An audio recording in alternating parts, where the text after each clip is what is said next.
Hello students, आज बेटा हम यूनिट्स एंड मेजरमेंट्स चैप्टर पढ़ेंगे जो हमने पहले स्किप कर रखा था। इजी सा चैप्टर होता है, 3 मार्क्स का, इसमें से एग्जाम में आता है। बट इसमें हम काफ़ी सारी ऐसी चीज़ें पढ़ेंगे, बेसिक नॉलेज, बेसिक फिजिक्स, जो हमारे थ्रू आउट 11th-12th काम आती रहती हैं। ओके, बेसिक काफ़ी सारे कॉन्सेप्ट्स। इससे पहले जैसे देखो, अब हमने motion in a straight line, motion in a plane पढ़ लिए। ओके, और लॉज ऑफ मोशन भी हम पढ़ चुके हैं। लॉज ऑफ मोशन में फ्रिक्शन से पहले हमने कर रखा है, वो भी मैंने आपको बताया था कि जब मैं वो चैप्टर पढ़ाना शुरू करूंगा तो मैं आपको एक बार थोरोली रिवाइज करवा दूंगा। और फर्स्ट चैप्टर है इंट्रोडक्शन टू फिजिकल वर्ल्ड। उसमें बेटा जनरली बस फिजिक्स के बारे में हमें बता रखा है कि फिजिक्स क्या होती है, फिजिक्स कहाँ आती है। उसमें से कभी एग्जाम में, किसी भी एग्जाम में कुछ भी नहीं आता, ठीक है। वो आप अगर पढ़ना चाहो तो खुद से चैप्टर 1 एनसीईआरटी में से रीड कर सकते हो। There is nothing else. Okay, जो भी फिजिक्स का मतलब क्या क्या लॉज है, फिजिक्स क्या करना चाहती है, वो जैसे जैसे हम फिजिक्स पढ़ते जाएंगे वो मैं आप लोगों को पैरेलली बताता रहूंगा। तो ऐसा उस चैप्टर को अगर आपको पढ़ना है तो आप पढ़ सकते हो, और जो भी उसमें लिखा हुआ है वो जैसे जैसे हम फिजिक्स पढ़ते जाएंगे 11th-12th में हम डिस्कस करते जाएंगे। ओके, ऐसा मतलब मैं कुछ आइडिया दे देता हूँ कि मैंने बता रखा है कि कौन से यूनिवर्सल लॉज हैं, लॉज कैसे बनाए जाते हैं, फिर फिजिक्स डील करती है छोटी से छोटी चीज, एटम्स, न्यूट्रॉन, इलेक्ट्रॉन, प्रोटॉन से लेकर बड़ी से बड़ी चीज, प्लैनेट्स, सन, स्टार्स के साथ। मतलब फिजिक्स ऑलमोस्ट सब कुछ कवर कर देती है जो भी हमें अपने आसपास दिखते हैं कि एसी कैसे काम करता है, फैंस कैसे काम करते हैं, रेनबो क्यों दिखता है, स्काई ब्लू क्यों दिखता है, कार कैसे चलती है, सब कुछ फिजिक्स लगभग एक्सप्लेन कर देती है। आप 11th-12th की फिजिक्स के बाद लगभग आपके अराउंड जो भी चीजें, चाहे वो नेचुरल फिनोमिना हो रहा है कोई, या फिर कोई इलेक्ट्रॉनिक इक्विपमेंट्स है, आप सबकी वर्किंग एक बेसिक प्रिंसिपल आप सबका जान जाते हो कि चीजें कैसे काम करती हैं। ओके, मतलब लगभग जैसे मैं देखता हूँ कि जो भी मेरे आसपास होता है I can explain everything, almost everything, ठीक है। इतना मतलब बढ़िया फिजिक्स का हमारा सिलेबस रहता है पूरा 11th का। तो ऐसी बातें उसमें इंट्रोडक्शन टू फिजिकल वर्ल्ड में लिखी हुई है। फिर अपना यूनिट्स एंड मेजरमेंट्स। ओके, ये 3 मार्क्स का चैप्टर मैंने जैसे कि बताया, इसमें बड़े हम बेसिक से कॉन्सेप्ट पढ़ते हैं जो आगे भी हमारे काम आते हैं। और जैसे जैसे चैप्टर पढ़ेंगे मैं बताऊंगा सारी बातें कि एग्जाम में कैसी चीजें आती हैं, क्या आता है, आपको क्या क्या ध्यान रखना है। इजी सा चैप्टर होता है, ठीक है। तो सबसे पहले we will start with units. Okay, मैंने थोड़ी बहुत 1-2 बातें बताई थी यूनिट्स के बारे में भी आपको प्रीवियस लेक्चर्स में, ठीक है। यूनिट्स बेटा आपको पता ही है कि आप जब फिजिकल क्वांटिटीज को मेजर करते हैं तो हम उसके पीछे यूनिट लगाते हैं। ओके, कि अब अपने को पता होना चाहिए कि कोई कह रहा है कि 5 फोर्स है तो 5 कितनी, या किसी का मास 5 है, आपको कोई पूछे कि आपका मास कितना है, आपने बता दिया 50 का 50 अब 50 ग्राम है, 50 मिलीग्राम है, 50 केजी, ये क्या है। तो यूनिट हमेशा हम फिजिकल क्वांटिटीज के पीछे लगाते हैं। आपको छोटी क्लासेस में भी 9-10 में सिखाया गया था, हमेशा जब भी आप कोई न्यूमेरिकल सॉल्व करोगे तो फाइनल जो आंसर आएगा उसके साथ यूनिट लिखी होनी चाहिए। अगर आप यूनिट नहीं लिखते तो आपका आंसर इनकम्प्लीट है। ओके, मार्क्स भी कटते थे हमारे, अभी भी 11th-12th में भी अगर आप न्यूमेरिकल में एंड में यूनिट नहीं लिखोगे तो आपका हाफ मार्क डिडक्ट हो जाएगा। ओके, तो यूनिट्स वही जो फिजिकल क्वांटिटीज है उनका एग्जैक्ट अमाउंट बताने के लिए हम यूनिट्स का यूज करते हैं। तो फिर आपने ये वर्ड भी सुना हुआ है, एसआई यूनिट, कि हमने जो हम फिजिकल क्वांटिटीज पढ़ते हैं जैसे मास, लेंथ, टाइम, हमने इनकी एक फिक्स यूनिट फिक्स कर रखी होती है। उन यूनिट्स को एसआई यूनिट बोलते हैं। एसआई कुछ ना फ्रेंच वर्ड से आया हुआ है कि सिस्टम इंटरनेशनल, एनसीईआरटी में लिखा हुआ है, जिसका मतलब होता है इंटरनेशनल सिस्टम ऑफ यूनिट्स। मतलब पूरे वर्ल्ड में इंटरनेशनली ये यूनिट्स यूज की जाती हैं through out the world. Okay, मतलब आप चाहे इंडिया में पढ़ रहे हो चाहे अमेरिका में पढ़ रहे हो, आपका जो यहाँ पर यूनिट्स पढ़ोगे वो यूनिट्स वहां पर होंगी। ऐसा क्यों किया गया, ताकि कोई कंफ्यूजन ना हो। मतलब आप मानो 10th के बाद आप अब्रॉड पढ़ने चले गए 11th-12th में, 12th के बाद ग्रेजुएशन में चले गए, ग्रेजुएशन के बाद मास्टर्स के लिए चले गए, तो जो फॉर्मूलाज, जो यूनिट्स आपने पढ़ी है वो सेम रहे। आप कल को किसी फॉरेन ऑथर की बुक पढ़ते हो या फॉरेन किसी प्रोफेसर या लेक्चरर के यूट्यूब चैनल को फॉलो करते हो, तो जो चीजें जैसे हम पढ़ते हैं वैसे ही वो लोग पढ़ते हैं। बाकी कॉमर्शियली अलग अलग हो सकते हैं। जैसे आप इंडिया में अपना जो वेट है, वेट हम पढ़े धीरे धीरे, वेट हम नॉर्मल लैंग्वेज में वेट वर्ड यूज करते हैं, बट फिजिक्स में मास होता है। ओके, तो हम अपना मास केजी में बताते हैं, यूएस में पाउंड्स में बताते हैं। हम यहाँ पर डिस्टेंस किलोमीटर में मेजर करते हैं, वहां पर माइल्स में मेजर करते हैं, बट ये कॉमर्शियल लेवल पर।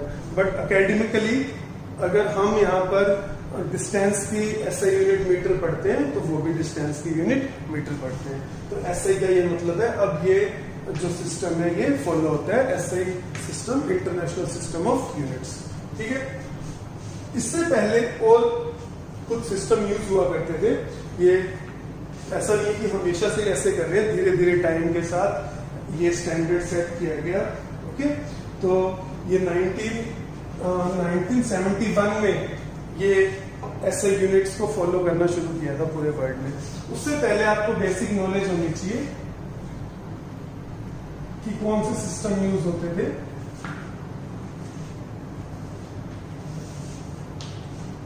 मास, लेंथ, टाइम। एक सिस्टम था एमपीएस सिस्टम, ओके, जिसमें मास को लेंथ और मास ही लिखेंगे, length, mass, time. M for metre, K for KG, time second. फिर एक और सिस्टम अभी भी इसके ऊपर क्वेश्चन आ रहे थे, सीजीएस सिस्टम, मतलब लेंथ सेंटीमीटर में, मास ग्राम में, टाइम सेकेंड में। ये आपको याद रखना है सीजीएस सिस्टम, इसके ऊपर कई बार क्वेश्चन पूछ लिए जाते हैं। एक और सिस्टम यूज होता था पहले, एफपीएस। एफ मतलब फुट, ई मतलब पाउंड और एस मतलब सेकेंड। ये थोड़ा ध्यान रखना कि ये सिस्टम्स भी यूज हुआ करते थे पहले एकेडमिक्स में, बट अब सिर्फ कौन सा सिस्टम यूज होता है, एसआई यूनिट्स हम यूज करते हैं। ओके, ये ध्यान रखना है आपको। सीजीएस सिस्टम के ऊपर बेस्ड जो भी क्वेश्चन होंगे वो हम डिस्कस करेंगे। इसके बाद एक और चीज होती है कि जितनी भी फिजिकल क्वांटिटीज है फिजिक्स में, जैसे हमने इतनी सारी पढ़ी है, एक्सेलरेशन, फोर्स, इंपल्स, मोमेंटम, जो अभी तक हमने पढ़ी है, मैं उन्हीं के नाम ले रहा हूँ, डिस्टेंस, स्पीड, एंगल।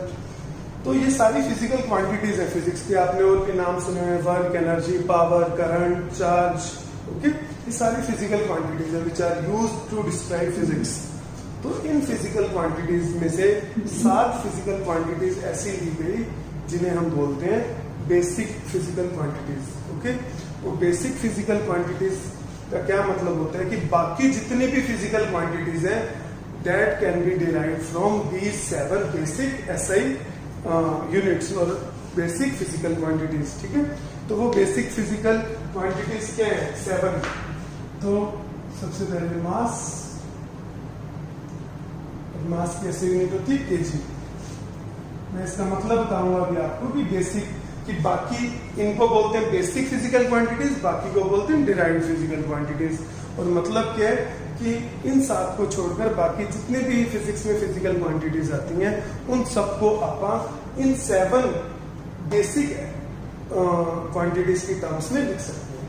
लेंथ की मीटर, टाइम, सेकेंड, काफी टाइम तक तो आप ये 3 ही पढ़ते रहेंगे, मास, लेंथ, टाइम। ओके, उसके बाद करंट, करंट जैसे आपका 12th में आएगा, इसकी एसआई यूनिट होती है एम्पियर। करंट के बाद टेम्परेचर, टेम्परेचर की एसआई यूनिट होती है केल्विन। ठीक है, 5 होगी। फिर एक अमाउंट ऑफ सब्सटेंस, इसका थोड़ा बहुत रोल आएगा किसी एक आधे चैप्टर में फिजिक्स में। इसकी यूनिट होती है मोल, या केमिस्ट्री में यूज करते हैं। एक और होता है ल्यूमिनस इंटेंसिटी। ल्यूमिनस इंटेंसिटी ये लाइट कितनी ब्राइट है या कितनी डार्क है उसको मेजर करती है। ल्यूमिनस इंटेंसिटी हमारे सिलेबस में कहीं नहीं आता 11th 12th में, बट आपको 7 बेसिक ऐसे क्वांटिटीज याद रखनी है। एक बार एग्जाम में क्वेश्चन आया था, what is the unit of ऐसे यूनिट ऑफ ल्यूमिनस इंटेंसिटी, तो इसका आंसर था कैंडेला। ऐसे CD इसकी शॉर्ट फॉर्म है, मोल की शॉर्ट फॉर्म है MOL। ओके, ये 7 अपनी बेसिक फिजिकल क्वांटिटीज हैं। अपन फिजिकल क्वांटिटीज भी याद रखनी है और उनकी ऐसे यूनिट्स भी याद रखनी है। ठीक है, मैं एग्जांपल से बस आपको बताऊंगा कि क्यों ये बेसिक है और बाकी क्या है डिराइव है। आप फिजिक्स की कोई भी क्वांटिटी ले लो, you can write the unit of that physical quantities in terms of these 7 basic quantities. जैसे फोर्स पढ़ रखा है बेटा हमने MA, ठीक है, वैसे आप फोर्स की यूनिट बोलते हैं 1 न्यूटन, ये भी मैं आपको बता चुका हूँ पहले वाली वीडियोस में। तो ये न्यूटन डिराइव्ड फिजिकल क्वांटिटी, क्योंकि मास की क्या होगी kg, एक्सेलरेशन की मीटर पर सेकंड स्क्वायर, तो हम फोर्स की ऐसा यूनिट लिख सकते हैं। देखो kg भी बेसिक है, मीटर भी बेसिक है और सेकंड भी बेसिक है, तो फोर्स क्या होगा डिराइव्ड फिजिकल क्वांटिटीज होगी, डिराइव्ड ऐसा यूनिट है। ओके, वो बेसिक ऐसा यूनिट्स थी एंड न्यूटन या ये एक ही बात है, ये क्या है हमारी डिराइव्ड ऐसा यूनिट। ठीक है, इसके अलावा apart from the 7 basic physical quantities एक और होती है जिसे हम सप्लीमेंट्री बोल देते हैं, जो मैंने आपको बताया था एंगल। एंगल की ऐसा यूनिट क्या होती है रेडियन। ये हम डिस्कस कर चुके हैं ट्रिग्नोमेट्री में कि थीटा L/R होता है, थीटा इज इन रेडियंस। फिर एक और है, इसे प्लेन एंगल भी बोल देते हैं, सिर्फ एंगल या प्लेन एंगल। एक होता है सॉलिड एंगल, ये कहीं नहीं आता कभी हमारे सिलेबस में, बस आप यूनिट्स ध्यान रखो, इसकी यूनिट होती है स्टील रेडियन। ओके, तो हम यूज करेंगे हमेशा plane angle. So this is all about ऐसे यूनिट्स। ओके बेटा, फिर आगे चैप्टर में डिस्कस कर रखा है, थोड़ी बेसिक बातें बता रखी हैं हमें कि जैसे मैंने भी आपको बताया कि हम इलेक्ट्रॉन प्रोटॉन न्यूट्रॉन से लेकर सन तक की बात करते हैं, तो मतलब हम इतने छोटे साइज और इतने छोटे मास से भी डील करते हैं कि इलेक्ट्रॉन का साइज भी बहुत कम है और इलेक्ट्रॉन का मास भी बहुत कम है, और उधर से सन का मास भी बहुत ज्यादा है और सन का साइज भी बहुत ज्यादा है। तो ये सब चीजें मतलब ये कैसे कैलकुलेट किए जाते हैं कि मास कैसे कैलकुलेट किया जाता है, इतना कम या इतना ज्यादा, या हमें अर्थ का रेडियस पता है कि वो कैसे कैलकुलेट किया होगा, अर्थ का मास कैसे कैलकुलेट किया होगा, ये हम धीरे धीरे पढ़ेंगे। हमारे सिलेबस में आएगा इनफैक्ट कि अर्थ का मास कैसे मेजर किया गया था। अर्थ का मास मेजर किया था साइंटिस्ट था कैवेंडिश, और एक फिर टर्म लिखी जाती है कि कैवेंडिश वेट द अर्थ, कि कैवेंडिश ने अर्थ का वेट निकाला। ओके, तो थोड़ा थोड़ा इन्होंने बेसिक कुछ बातें बता रखी हैं। जैसे सबसे पहले ये डिस्कस कर रखा है, ये इस चैप्टर में एक इम्पोर्टेंट पार्ट है कि जो बहुत बड़े बड़े डिस्टेंसेस होते हैं वो हम कैसे मेजर करते हैं। ओके, जैसे देखो यहाँ से हिसार का डिस्टेंस कैलकुलेट करना कोई बड़ी बात नहीं है, वो नॉर्मल वेज में कैलकुलेट हो जाता है। ओके, जैसे अब हम कार लेकर जाते हैं तो कार की स्पीड है, हम टाइम मेजर कर लेंगे, स्पीड इनटू टाइम कर देंगे, डिस्टेंस आ जाएगा। आपको किसी मोबाइल की लेंथ मेजर करनी है, आप स्केल से मेजर कर लोगे। ओके, बट अगर अर्थ से सन का डिस्टेंस मेजर करना है, अर्थ से किसी स्टार का डिस्टेंस मेजर करना है, सन का साइज, मून का साइज मेजर करना है, तो उसके लिए क्या मेथड, एक बेसिक मेथड एक डिस्कस कर रहे थे कि क्या यूज किया जाता है। ओके, और भी फिर ये तो हम एक मेथड डिस्कस कर रहे हैं, विद टाइम जैसे जैसे टेक्नोलॉजी बढ़ती जा रही है नए नए मेथड यूज किए जाते हैं। जैसे मैं आपको एक और तरीका बताऊंगा कि यहाँ से मून का डिस्टेंस कैसे एक और तरीके से मेजर किया गया। तो जो मेथड यूज किया जाता है उसे बोलते हैं पैरालेक्स मेथड।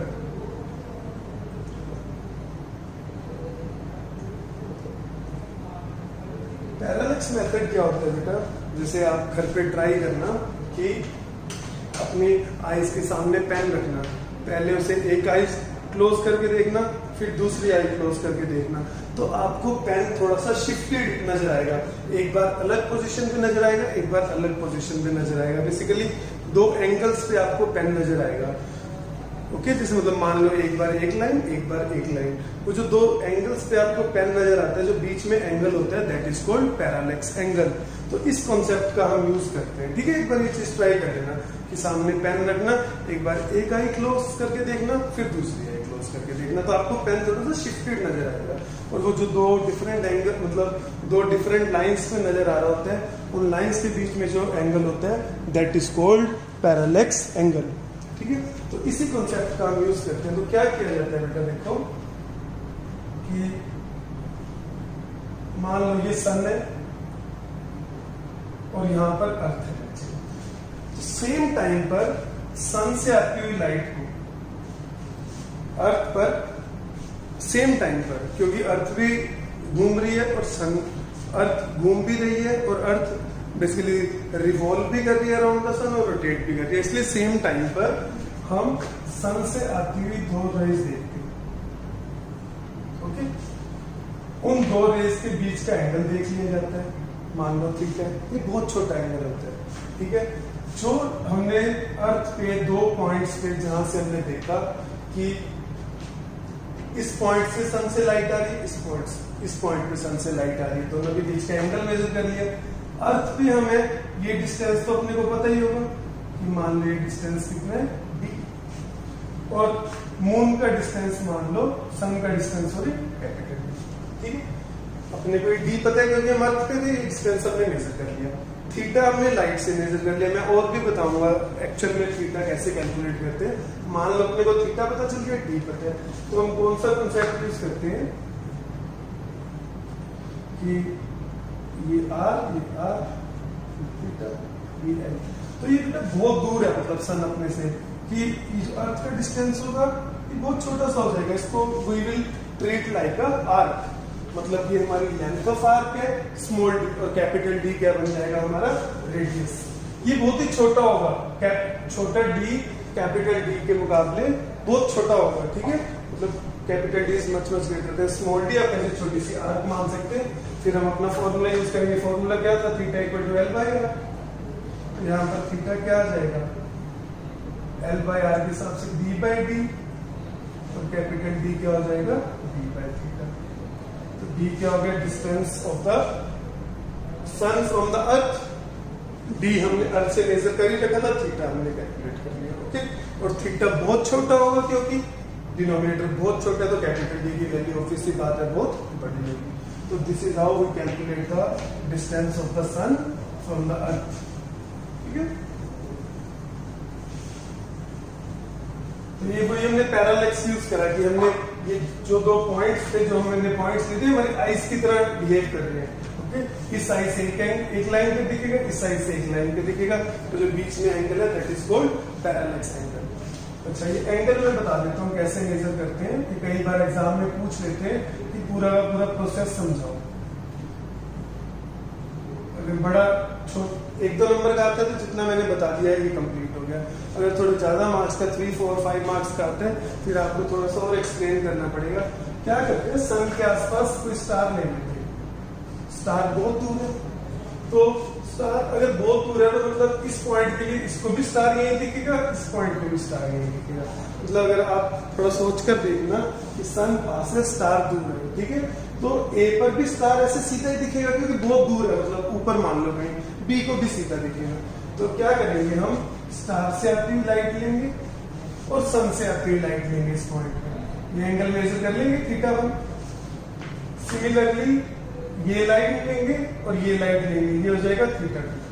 ओके, मतलब एक ही स्टार है, बस ए को भी ऊपर दिखेगा, बी को भी वही दिखेगा स्टार, बट सन की लाइट के बीच में एंगल दिखेगा। दोनों उस सेम स्टार से आती हुई लाइन वर्टिकल है, सन से आती हुई वर्टिकल नहीं है, तो हम इन दो रेस के बीच में एंगल निकाल लेंगे, इन दो रेस के बीच में एंगल निकाल लेंगे। ये भी मैंने वर्टिकल लाइन ड्रॉ कर दी, θ1 है तो ये भी θ1, ये θ2, तो हमारा थीटा किसके बराबर हो जाएगा, θ1 plus θ। This is how we calculate theta. Okay, तो थोड़ा सा आप और इसको एक्सप्लेन कर सकते हो कि हम थीटा एंगल जो है वो कैसे कैलकुलेट करते हैं। फिर जैसे अगर अपने को अब सन का डायमीटर मेजर करना है या मून का डायमीटर मेजर करना है, we will use the same concept again कि अब हम अर्थ पे एक ही जगह खड़े होंगे। ये हम अर्थ है, ये पूरा मान लो ये मून है, मून के एक एंड से अपनी लाइट देखेंगे, मून के दूसरे एंड से अपनी लाइट देखेंगे। अब एक ही जगह पर खड़े हैं, दो एंड से लाइट आ रही है, ये एंगल इजीली कैलकुलेट हो जाएगा थीटा। डिस्टेंस अब पहले ही मेजर कर चुके हैं, अब इसको मान लो कुछ, अब इसको स्मॉल डी ले लो, और स्मॉल डी क्या है, डायमीटर ऑफ द सन और मून। अगर मून है तो मून का डिस्टेंस, सन है तो सन का distance, and D is the diameter. Okay, फिर आप L/R फॉर्मूला यूज करेंगे, L लेट डी, आर है capital D equal to theta, तो स्मॉल डी आ जाएगा डी। डी हम पहले कैलकुलेट कर चुके हैं कैपिटल डी, और थीटा अब हमने कैलकुलेट कर दिया। और ये ध्यान रखना, जो अभी मैंने थीटा बताया था, ये थीटा वो डिफरेंट है, बस पहले भी थीटा मान लिया उस एंगल को, अब भी थीटा मान लिया। अब देखो डी तो बहुत बड़ा है बट थीटा बहुत छोटा है, तो एक बहुत बड़ा नंबर बहुत छोटे नंबर से मल्टीप्लाई होगा तो एक अपने को फाइनाइट नंबर मिल जाएगा। तो ऑब्वियस सी बात है, जो डायमीटर है मून का वो एक फाइनाइट नंबर होगा।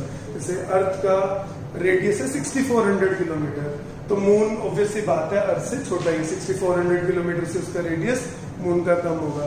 तो डायमीटर मतलब अर्थ का हो गया 12800, तो मून का डायमीटर ये जो डी आएगा वो 12800 किलोमीटर से कम होगा। ठीक है बेटा। इसके बाद जैसे मैं अब आपको बताता हूँ कि और कैसे मून का डिस्टेंस निकाला गया, उससे काफी सारी चीजें वेरीफाई होगी। क्या किया गया कि मून पर एक मिरर रख दिया गया, ये एक्चुअल में एक्सपेरिमेंट किया गया कि मून पर एक मिरर रख दिया, अर्थ से लेजर लाइट मारी गई मून के ऊपर, ठीक है, वो स्ट्रॉन्ग एक लाइट, वो लाइट गई मिरर से टकराई और वापस आई। तो हमने टाइम मेजर कर लिया कि यहाँ से लाइट जैसे हमने भेजी और जब तक हमारे पास वापस आई, ये सब चीजें हो जाती है बेटा कि जब भेजी वो एमिटर है, जो वापस डिटेक्ट कर रहा है वो डिटेक्टर है। आपने ऐसा कुछ उसमें पढ़ रखा है कि हम अल्ट्रा सोनिक वेव्स का यूज करते हैं, वो जो अपनी सबमरीन्स होती है, सबमरीन्स के अंदर की सबमरीन से साउंड वेव्स भेजते हैं, वो एमिटर होती है और वापस आती है, वो डिटेक्ट करते हैं। तो अपन टाइम मेजर कर लेते हैं, अपने पास स्पीड ऑफ साउंड होती है तो अपने को डिस्टेंस पता चल जाता है कि कहाँ से साउंड वेव्स टकरा कर आ रही है, पता चल जाता है कि वहां अपनी सबमरीन से कितने डिस्टेंस पर कोई चीज है। ओके, तो सिमिलरली यहाँ से लाइट गई वापिस आई, हमारे पास टाइम है, अपने को स्पीड ऑफ लाइट भी पता है। ओके, स्पीड ऑफ लाइट कितनी होती है, सी से डिनोट करते हैं 3 × 10⁸ मीटर पर सेकेंड। डिस्टेंस मान लो x, तो जाने का भी x, आने का भी x, टोटल डिस्टेंस कितने 2x। डिस्टेंस क्या होता है, स्पीड इनटू टाइम। स्पीड भी पता है अपने को, टाइम हमने कैलकुलेट कर लिया, स्पीड इनटू टाइम आ गया। तो स्पीड इनटू टाइम किसके बराबर होगा, क्योंकि लाइट गई और आई। टोटल डिस्टेंस कितना है 2x, तो यहाँ से we can calculate x। This is our हमने अगेन मून का डिस्टेंस कैलकुलेट कर लिया और हमने क्या देखा, जो हमने पहले पैरालेक्स से कैलकुलेट कर रखा था और इससे कैलकुलेट किया तो लगभग सेम आ रहे हैं। और हम इससे क्या बता सकते हैं, अगर हमें स्पीड ऑफ लाइट निकालनी थी वो भी हम निकाल सकते थे कि डिस्टेंस हमें मून का पहले से पता था, हमें मान लो स्पीड ऑफ लाइट नहीं पता थी तो टाइम पता है, स्पीड ऑफ लाइट भी निकाल सकते हैं। तो ऐसे ये जो वैल्यूज हैं, पैरामीटर्स है, इनको वेरीफाई करते रहते हैं फिजिक्स के अंदर। ओके, इतनी बात क्लियर है। इसके बाद जैसे मैं आपको बार बार कह रहा हूँ कि जो पैरालेक्स एंगल आएगा इसकी वैल्यू बहुत कम होगी। आप एग्जांपल ट्राई करोगे, अब आपके लिए होमवर्क है 2.1, 2.2, 2.3, 2.4, चारों एग्जांपल आपको करने हैं। कोई डिफिकल्टी आएगी तो you can ask me in the doubt section, मैं एक्सप्लेन कर दूंगा एग्जांपल आपको। ठीक है। एक और चीज का बेटा आपको ध्यान रखना है, जैसे मैं आपको बता रहा था कि एंगल बहुत स्मॉल होते हैं तो आगे और भी इनकी यूनिट्स होती हैं जो छोटी यूनिट्स होती हैं। हमने ये पढ़ा था कि पाई रेडियन में 180 डिग्री होते हैं, तो 1 डिग्री में कितने रेडियन हो गए, π/180। और भी आगे छोटी यूनिट्स होती हैं कि 1 डिग्री में 60 मिनट्स होते हैं। ये मिनट्स टाइम वाला मिनट्स नहीं है, ये मिनट एंगल की यूनिट है। तो आपको दिया ही होगा कि एंगल इतने मिनट है, 60 मिनट, 60 मिनट मतलब 1 डिग्री, ये मिनट का साइन है। और 1 मिनट में 60 सेकेंड होते हैं, सेकेंड के लिए डबल लाइन्स डाल देते हैं। तो आप जैसे जब ये एग्जांपल करोगे इसमें आपको एंगल्स हो सकता है, हो क्या सकता है, कंफर्म है कि मिनट से सेकंड में दिए होंगे। आपको मिनट और सेकंड को पहले कन्वर्ट करना पड़ेगा रेडियन में। ओके, एग्जाम्पल भी है कि कन्वर्ट करो रेडियन में। क्यों रेडियन में कन्वर्ट करना पड़ेगा? क्योंकि जो फॉर्मूला है थीटा इक्वल टू L/R वो हम तभी यूज कर सकते हैं, मैंने आपको बताया था when theta is in radian. तो आपको जो भी एंगल दिया होगा first you will convert it into radian, फिर उसके बाद ये वाला फॉर्मूला आप यूज करोगे थीटा इक्वल टू L/R। एक बार एग्जांपल देखना आपको समझ आएगी। जैसे अब अपने को निकालना हो कि 1 सेकंड में कितने रेडियन है, तो 1 सेकंड में 60 मिनट है। पहले मिनट को डिग्री में कन्वर्ट करो। 60 मिनट में देखो 1 डिग्री है, 1 मिनट में कितने डिग्री हो जाएगा? 1/60 डिग्री। तो 1 सेकेंड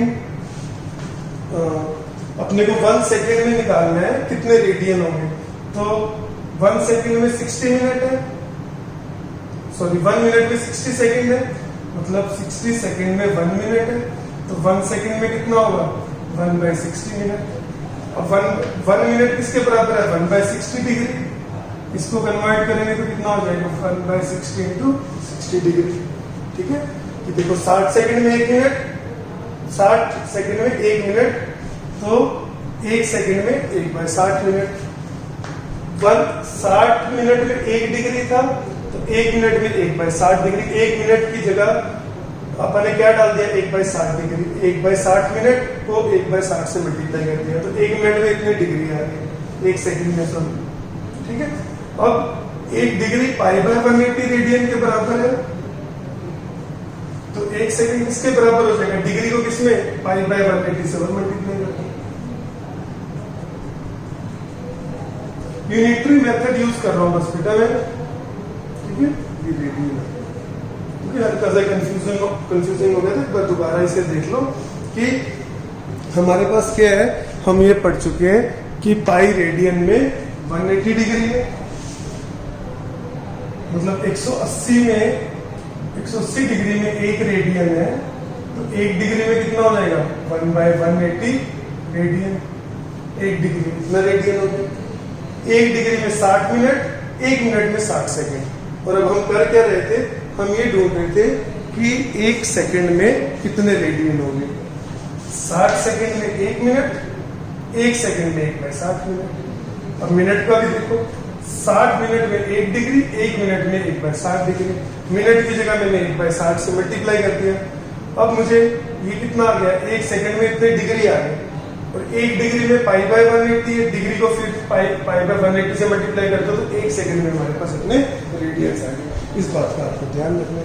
ठीक है, तो ये बात आपको समझ आनी चाहिए कि कैसे हम लार्ज डिस्टेंसेस मेजर करते हैं।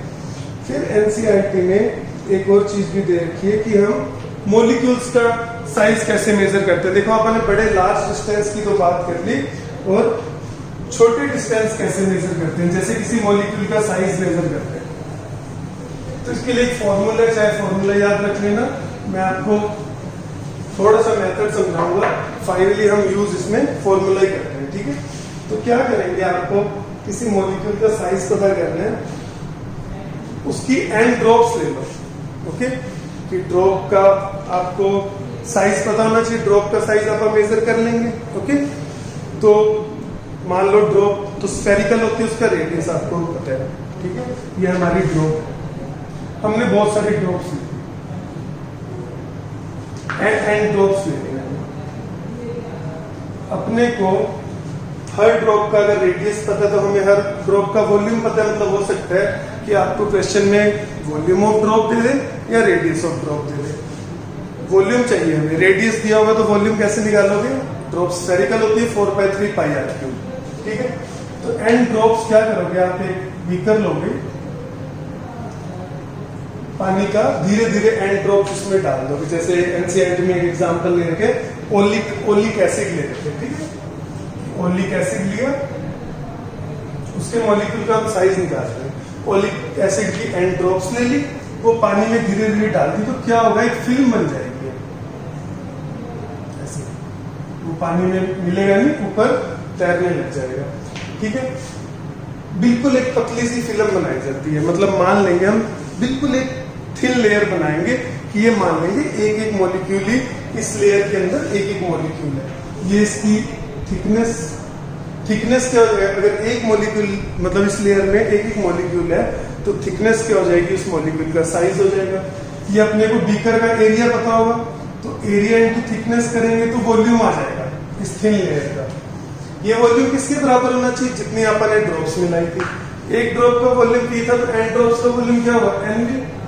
इस वॉल्यूम को इसके बराबर रख देंगे तो थिकनेस आ जाएगी हमारे पास एन वी बाय ए, और ये थिकनेस ही क्या होगी, साइज ऑफ मॉलिक्यूल। मतलब एक ये मेथड है जैसे एसिड के लिए कि आप एन ड्रॉप्स लो, पानी की बिल्कुल थिन लेयर पानी के ऊपर बना दो कि ऐसा मानेंगे इतनी थिन है कि एक मॉलिक्यूल ही आ रहा है इसके अंदर। ओके, तो एरिया इनटू थिकनेस ये वॉल्यूम हो गया। पहले का वॉल्यूम पता था, दोनों वॉल्यूम हमने बराबर रख दिए। तो बेसिकली आपके लिए फॉर्मूला बन गया, ये नंबर ऑफ ड्रॉप्स, ये वॉल्यूम ऑफ वन ड्रॉप, ये एरिया ऑफ, ये वाला जो एरिया बीकर का, ये cross sectional area of beaker. तो this is how you can find the size of the molecule. ये एग्जांपल 2.5 जब आप सोल्व करोगे उसके अंदर दिया हुआ है, ठीक है। उसके बाद मेजरमेंट ऑफ मास के लिए भी मैंने आपको बताया कि हम टाइम के साथ धीरे धीरे पढ़ेंगे कि कैसे एक छोटे से एटम का मास मेजर किया जाता है और कैसे अर्थ और सन का मास मेजर किया जाता है। वो हम ग्रेविटेशनल चैप्टर में डिस्कस करेंगे, ठीक है। आप रेंज ऑफ मासेस देख सकते हो। सिमिलरली मेजरमेंट ऑफ टाइम, कि टाइम कैसे मेजर होता है, कि अपनी घड़ी कैसे डिसाइड करती है कि 1 सेकंड हो गया। तो देखो इसके लिए डिफरेंट क्लॉक्स होती हैं। ऐसे पेंडुलम क्लॉक होती है, जब हम लास्ट चैप्टर ऑसिलेशन पढ़ेंगे तब उसमें आप पढ़ेंगे कि पेंडुलम क्लॉक कैसे काम करती है। मैं थोड़ा सा हिंट देता हूँ कि पेंडुलम क्लॉक जैसे मतलब मानो ऐसे शुरू हुई तो ऐसे जाते हैं पेंडुलम, वापस आता है कि यहाँ से शुरू हुआ गया वापस आया, इसका एक ऑसिलेशन कंप्लीट हो गया, ठीक है। तो इस ऑसिलेशन का एक टाइम पीरियड होता है कि मान लो इस ऑसिलेशन का टाइम पीरियड है 2 सेकंड, तो यहाँ से यहाँ गया 1 सेकंड में, वापस आया 1 सेकंड में। तो pendulum clock works on the principle of simple pendulum. Okay, तो मतलब जब पेंडुलम यहाँ चला जाता है तो क्लॉक 1 सेकंड चली जाती है, फिर यहाँ आता है फिर 1 सेकंड, इधर जाता है फिर 1 सेकंड, ऐसे क्लॉक हमारी टिक करती रहती है। जो पेंडुलम क्लॉक्स, इसीलिए उनको नाम दिया गया pendulum clocks, they work on the principle of simple pendulum. Okay, but जो हमारी नॉर्मल क्लॉक्स होती हैं, डिजिटल क्लॉक्स अलग प्रिंसिपल पे काम करती हैं। बट जैसे हमारी वॉल क्लॉक होती है या फिर जो हमारी नॉर्मल रिस्ट वॉच हम पहनते हैं जो डिजिटल ना हो, तो आपने कभी सुना होगा कि जब एड्स करते हैं क्या कहते हैं वॉचेस की, तो कहते हैं क्वार्ट्ज क्लॉक है, वर्ल्ड क्लॉक है क्वार्ट्ज। बेसिकली बेटा ये क्या होता है कि एक क्वार्ट्ज एक टाइप का मटेरियल होता है जिसकी ये वाइब्रेट करता है। तो इसके नंबर ऑफ वाइब्रेशंस मतलब 1 सेकंड में बहुत सारे वाइब्रेशन होते हैं। मतलब मान लो 50,000 वाइब्रेशन होते हैं, मुझे एग्जैक्ट नंबर नहीं पता। मान लो कि जब ये 50,000 टाइम्स ये वाला मटेरियल वाइब्रेट हो जाएगा तब क्या हो चुका होगा 1 सेकेंड।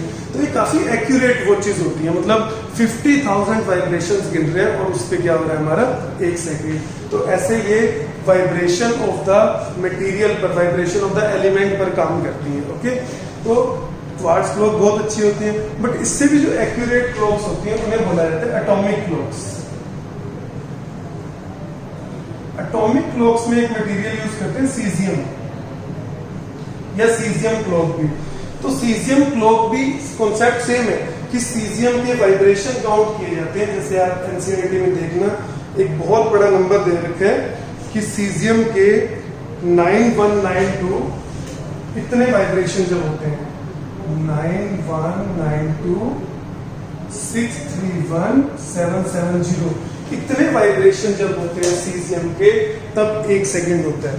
तो ये क्लॉक्स और ज्यादा एक्यूरेट होती हैं। ये अपने दिल्ली में नेशनल फिजिक्स लेबोरेटरी में एक क्लॉक है जो जिससे इंडिया का टाइम हम चेक करते हैं।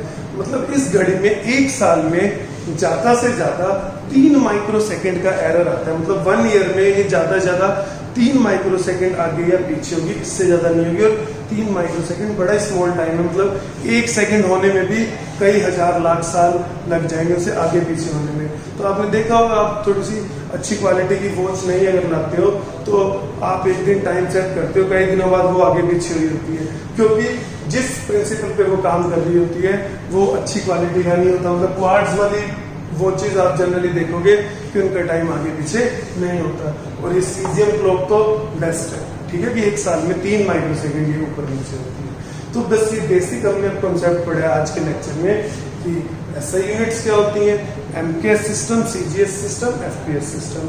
बेसिक एसआई यूनिट 7 आपको याद होनी चाहिए।